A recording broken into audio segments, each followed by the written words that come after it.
नमस्कार, जोहार। आप देख रहे हैं झारखंड स्वतंत्र खबर, झारखंड की असली आवाज। मैं हूं अवधेश कुमार।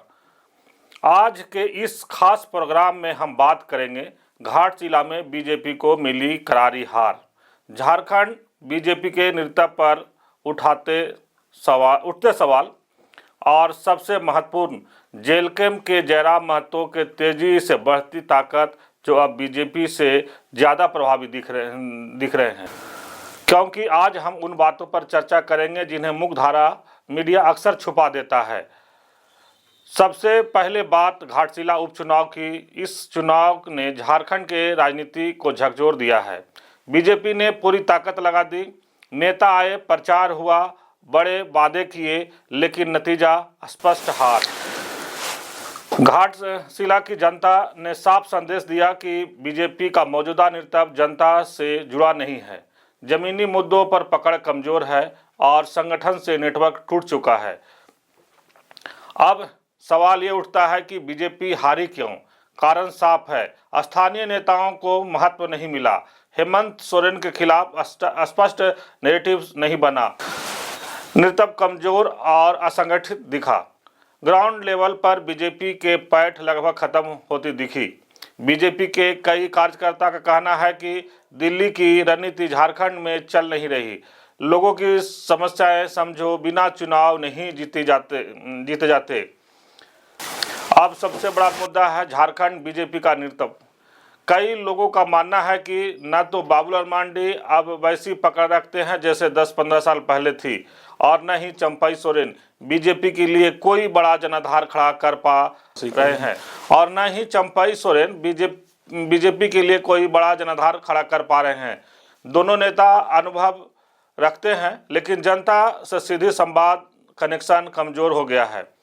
हेमंत सोरेन जैसा आक्रामक और जमीनी नेता इन दोनों के सामने भारी पड़ता है। घाटशिला की हार के बाद राज्य में एक चर्चा तेजी से फैल रही है। क्या बीजेपी को झारखंड में नेतृत्व बदलना चाहिए? क्या कार्यकर्ताओं और विश्लेषकों का मानना है कि नए चेहरे की जरूरत है, नई रणनीति की जरूरत है, जमीनी स्तर पर काम करने वाले नेताओं को आगे लाने की जरूरत है। अब आता है कि वह फैक्टर जिसने झारखंड की राजनीति को पूरा खेल बदल दिया है, जेल कैंप और उनके प्रमुख नेता जयराम महतो आज झारखंड की नई राजनीति ऊर्जा हैं। सबसे बड़ी बात है, जयराम महतो चुनाव लड़ने और जनता को जोड़ने में बीजेपी से भी बेहतर प्रदर्शन कर रहे हैं। कारण क्या है? पूरी तरह जमीनी नेता, हर गांव, हर पंचायत में सीधे संवाद, बड़े नेताओं के बजाय आम लोगों पर फोकस, झारखंडी अस्मिता, भाषा और हक की राजनीति को मजबूत करना, युवा वर्ग में जबरदस्त लोकप्रियता।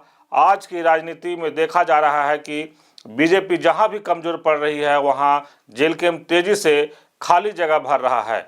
और यह बात बीजेपी के लिए सिर्फ परेशान करने वाली नहीं, बल्कि खतरे का संकेत है। झारखंड में जनता अब ऐसे नेता चाहती है जो बोलने से ज्यादा करने वाला हो, और जयराम महतो इसी जगह फिट बैठते हैं। उनकी शैली सीधे जनता से जुड़ने की है। कोई बड़ी रैली नहीं, छोटे मीटिंग, कोई भारी प्रचार नहीं, लोगों के बीच पैदल चलना।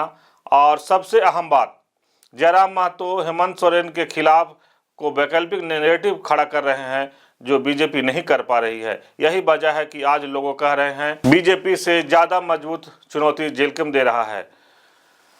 अगर यही रुझान चलता रहा तो झारखंड की राजनीतिक समीकरण तीनों हिस्सों में बढ़ सकते हैं। झामुमो हेमंत सोरेन, बीजेपी लेकिन कमजोर नेतृत्व, जेल कैंप, जयराम महतो उभरती तृतीय शक्ति। और यह बिल्कुल साफ है कि जयराम महतो अब बीजेपी के मतदाताओं से ज़्यादा खींच रहे हैं। तो घाटशिला की हार सिर्फ एक चुनावी नतीजा नहीं, यह झारखंड बीजेपी के लिए एक चेतावनी है।